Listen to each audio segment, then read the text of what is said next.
प्यारे विद्यार्थियों, आज हम कक्षा 9वीं क्षितिज में माखनलाल चतुर्वेदी द्वारा रचित कैदी और कोकिला कविता के पदों को समझने का प्रयास करेंगे। इससे पूर्व हमने माखनलाल चतुर्वेदी का जीवन परिचय समझा था और जाना था। आज हम इनके पदों का अभ्यास करेंगे। क्या गाती है, क्या गाती हो, क्यों रह जाती हो, कोकिल बोलो तो। क्या लाती हो, कोकिल बोलो तो। क्या लाती हो, संदेश किसका है, कोकिल बोलो तो। इस पद के अंदर कवि, जो कि कैदी के रूप में जेल में बंद है, और जेल में बंद एक कोयल जो कि मधुर गीत गा रही होती है, उसको वह कैदी जो कि एक स्वतंत्रता सेनानी होता है, उस कोयल को समझाने का प्रयास करता है। और समझाते हुए वह कह रहा है, क्या गाती हो। कारागार में बंद एक स्वतंत्रता सेनानी की मनोदशा को बताया गया है। रात के घोर अंधकार में कारागृह के ऊपर जब वह एक कोयल को गीत गाते हुए सुनता है तो उसके मन में तरह तरह के प्रश्न उत्पन्न होने लगते हैं। उसे लगता है वो कोयल उसके लिए कोई संदेश लेकर आई है। तभी वह कहता है, क्या गाती है, क्यों रह जाती हो, कोकिल बोलो तो। कि तुम मेरे लिए क्या संदेश लेकर आई हो, क्या कोई प्रेरणा का स्रोत लेकर आई हो, और क्या लाती हो, संदेश किसका है, कोकिल बोलो तो। उससे इन प्रश्नों का बोझ सहा नहीं जाता है। वह एक एक करके कोयल से सारे प्रश्न पूछता है और कोयल से ये पूछता है कि तुम क्या गा रही हो, और गाते गाते तुम बीच में क्यों चुप हो जा रही हो। कि हे कोयल, कोकिल बोल लो तो, क्या लाती हो, संदेश किसका। कि तुम क्या संदेशा लेकर आई हो, किसका संदेश लेकर आई हो, और उसे कहते कहते तुम क्यों चुप हो जा रही हो। यह संदेश तुम्हें कहाँ से मिला है, जरा तुम मुझे इसके बारे में बताओ, कोकिल बोलो तो। कैदी और कोकिला का दूसरा पद। ऊंची काली दीवारों के घेरे में, डाकू चोर बटमारों के डेरे में, जीने को देते नहीं पेट भर खाना, मरने भी देते नहीं तड़प रह जाना। जीवन पर अब दिन रात कड़ा पहरा है, शासन है या तम का प्रभाव गहरा है। हिमकर निराश कर चला रात भी काली, इस समय काली माँ मई जगी क्यों आली। उस समय स्वतंत्रता सेनानियों को आम चोरों उच्चकों के साथ जेल में रखा जाता था, जबकि उन दोनों का किसी प्रकार का कोई तालमेल नहीं था। इन पंक्तियों में कवि ने अंग्रेजों के अत्याचार और उनके काले कारनामों को जनता के सामने पेश किया है, प्रस्तुत किया है। पराधीन भारत में जेल में बंद स्वतंत्रता सेनानी जेल के अंदर होने वाले अत्याचार और अपनी दयनीय स्थिति का वर्णन करते हुए कहता है कि उन्हें जेल के अंदर ऊंची काली दीवारों के घेरे में बड़े बड़े चोर, डाकुओं और उच्चकों के साथ रहना पड़ रहा है, जहां पर उनका कोई मान सम्मान नहीं है। जीने को देते नहीं पेट भर खाना, जबकि स्वतंत्रता सेनानियों के साथ इस तरह का बर्ताव नहीं किया जाना चाहिए। उन्हें जीने के लिए पेट भर खाना भी नहीं दिया जाता और ना ही उन्हें मरने दिया जाता। मरने भी देते नहीं तड़प रह जाना, मतलब मरने को भी उनको नहीं दिया जाता था, यानी तड़पा तड़पा कर जीवित रखना उस समय अंग्रेजी प्रशासन का उद्देश्य रह गया था। मरने भी देते नहीं तड़प रह जाना, जीवन पर अब दिन रात कड़ा पहरा है। अंग्रेजी शासन में उन्हें ना तो जीने दिया जा रहा था, ना मरने दिया जा रहा था। उनकी पूरी स्वतंत्रता, पूरी आज़ादी छीन ली गई थी और उनके ऊपर दिन रात कड़ा पहरा लगा दिया गया। उनकी पूरी निगरानी रखी जाती थी। जीवन पर अब दिन रात कड़ा पहरा है, शासन है या तम का प्रभाव गहरा है। कि ये शासन का प्रभाव है या अंधेरा का प्रभाव है, दोनों का प्रभाव बहुत ही गहरा था। हिम कर निराश कर चला रात भी काली। अंग्रेजी शासन जो उनके साथ घोर अन्याय कर रहा था, और अंग्रेज़ों के राज में स्वतंत्रता सेनानी को आकाश में भी घोर अंधकार रूपी निराशा नज़र आ रही थी। आशा रूपी चंद्रमा, आशा रूपी चांदनी, आशा रूपी रोशनी उनको कहीं पर भी नज़र नहीं आ रही थी, और उस घोर अंधकार रूपी निराशा में जहाँ न्याय रूपी चंद्रमा का थोड़ा सा भी प्रकाश नहीं था, वह हिमकर भी, वह चंद्रमा भी उनको निराश करके चला गया। इस समय काली मामई जगी क्यों आली। और इसी समय, इसीलिए स्वतंत्रता सेनानी के माध्यम से कवि कोयल से पूछ रहा है कि हे कोयल, तू इतनी रात को क्यों जाग रही है और दूसरों को क्यों जगा रही है? क्या तू कोई संदेश लेकर आई है? क्या तू मेरे लिए कोई अच्छा खबर लेकर आई है? इसी बात को लेकर कैदी जो है कोकिला से बार बार प्रश्न पूछ रहा है, सवाल पूछ रहा है।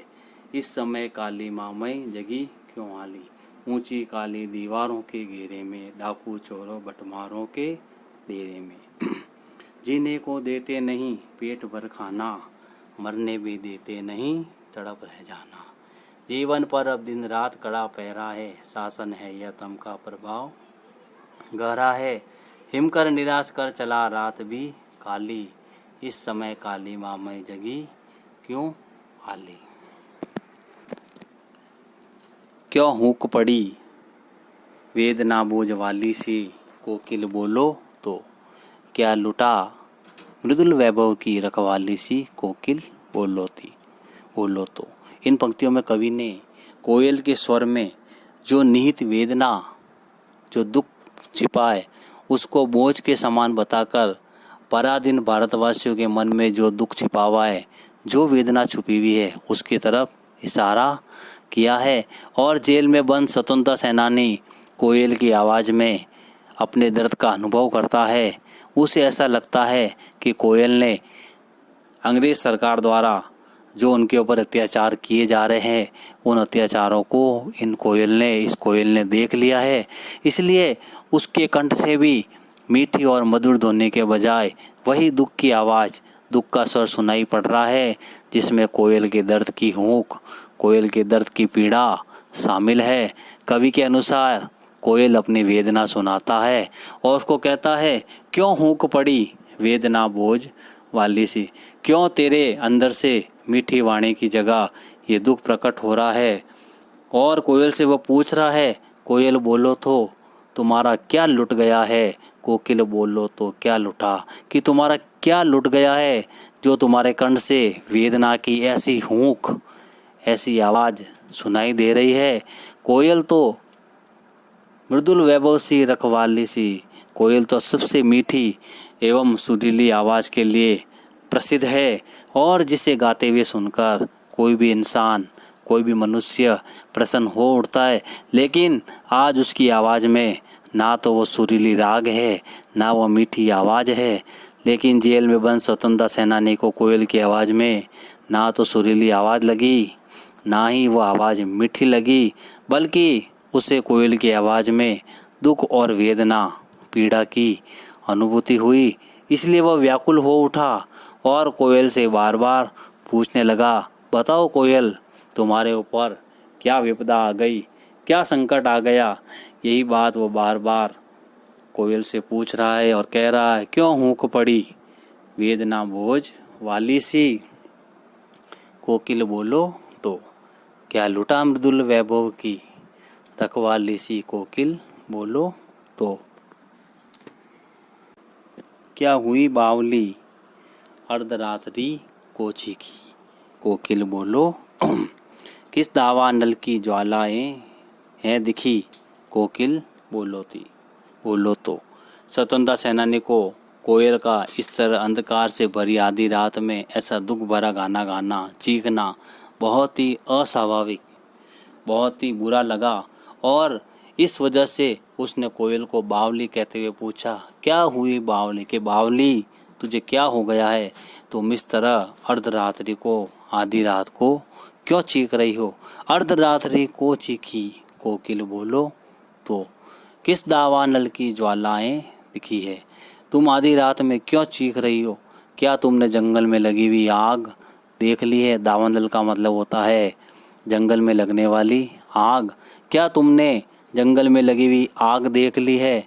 यहाँ पर कवि ने जंगल की भयानक आग के रूप में उस समय अंग्रेज सरकार द्वारा जो स्वतंत्रता सेनानियों पर जो यातनाएं पीड़ा दी जा रही थी उसकी तरफ इशारा कहा है और उसी की तरफ संकेत करते हुए कहा, क्या तुमने जंगल में लगी हुई आग देख ली है? क्या तुमने हमारी पीड़ाओं को देख लिया है? उन्हें ऐसा लग रहा है कि कोयल ने अंग्रेजी सरकार की हैवानियत देख ली है, इसलिए वह चीख चीख कर सबको ये बात बता रही है, ज़ोर ज़ोर से चिल्लाकर अपना दुख, भारतीयों का दुख, स्वतंत्रता सेनानियों का दुख अपनी आवाज़ में बताने का प्रयास कर रही है। क्या हुई बावली अर्धरात्रि को चीखी, कोकिल बोलो तो किस दावानल की ज्वालाएं हैं दिखी, कोकिल बोलो तो क्या देख न सकती जंजीरों का गहना, हथकड़ियाँ क्यों ये ब्रिटिश राज का गहना, कोल्लू का चरकचू जीवन की तान, गिट्टी पर अंगुलियों ने लिखे गान, हूँ मोट खींचता लगा पेट पर जुआं, खाली करता हूँ ब्रिटिश अकड़ का कुआं, दिन में करुणा क्यों जगे रुलाने वाली, इसलिए रात में गजब ढा रही आली। कवि को ऐसा लगता है कि कोयल ने जब उसे ऐसी जंजीरों में बंधा हुआ देखा तो वह यूं ही चीख पड़ी। इसलिए कैदी कोयल से कहता है, क्या तुम हमें इस तरह जंजीरों में लिपटे हुए नहीं देख सकती हो? क्या देख न सकती जंजीरों का गहना, हथकड़ियाँ क्यों, क्या तुम हम जंजीरों में लिपटे हुए हमको नहीं देख सकती? अरे ये तो अंग्रेजी सरकार द्वारा, ब्रिटिश सरकार द्वारा हमें दिया गया कहना है, कोल्लू का चरकचू। अब तो कोल्लू चलने की आवाज़ हमारे जीवन का प्रेरणा गीत बन गया है, जो कि हमें प्रेरणा दे रहा है। दिन भर पत्थर तोड़ते तोड़ते हम उन पत्थरों पर अपनी अंगुलियों से भारत की स्वतंत्रता के गान लिख रहे हैं। जीवन की तान, ब्रिटिश राज का गहना कोल्लू का चरकचू, जीवन की तान, गिट्टी पर अंगुलियों ने लिखे गान। उन पत्थरों पर इन अंगुलियों ने स्वतंत्रता के गीत लिखे हैं।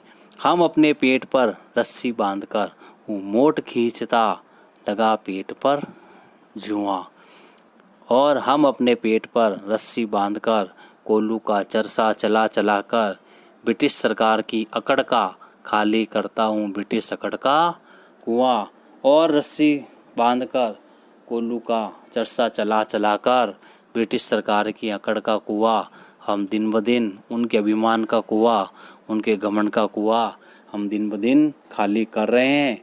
अर्थात हम इतनी यातनाएं सहने और भूखे रहने के बाद भी अंग्रेजी शासन के सामने नहीं झुक रहे हैं, और जिससे एक दिन उनकी अकड़ ज़रूर कम हो जाएगी। और इसी वजह से दिल में हमारे अंदर यातनाओं को सहन करने के लिए गजब का आत्मबल आ जाएगा। दिन में करुणा क्यों जगे हमारे मन में, उनके प्रति करुणा क्यों जगे रुलाने वाली, इसलिए रात में गजब ढा रही आली। और इसी वजह से दिन में हमारे अंदर यातनाओं को सहन करने के लिए गजब का आत्मबल आ जाता है, जिसके कारण हमारे अंदर उन अंग्रेज़ों के प्रति कोई करुणा उत्पन्न नहीं होती है और ना ही हम रोते हैं। शायद तुम्हें यह बात पता चल गई है, इसलिए तुम हमें दिन के बजाय रात में सांत्वना देने के लिए आई हो, परंतु तुम्हारी इस दुख भरे स्वर ने मेरे ऊपर गजब ढा दिया है और मेरे मन को बहुत व्याकुल कर दिया है।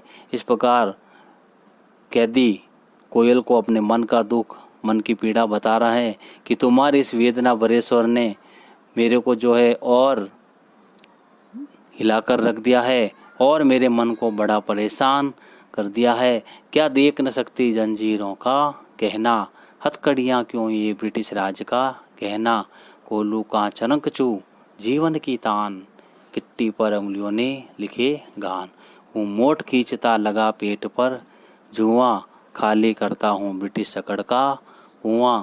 दिन में करुणा क्यों जगे रुलाने वाली, इसलिए रात में गजब ढा रही हाली। इस प्रकार अपने ये 5 पद इनके पूरे हो गए हैं। आगे आने वाले वीडियो में हम इनके बचे हुए शेष 4 पदों का भावार्थ उनको समझने का प्रयास करेंगे। और हम भी इन भावों को, इन गीतों को, इन पदों को समझने का प्रयास करेंगे और जानने का प्रयास करेंगे।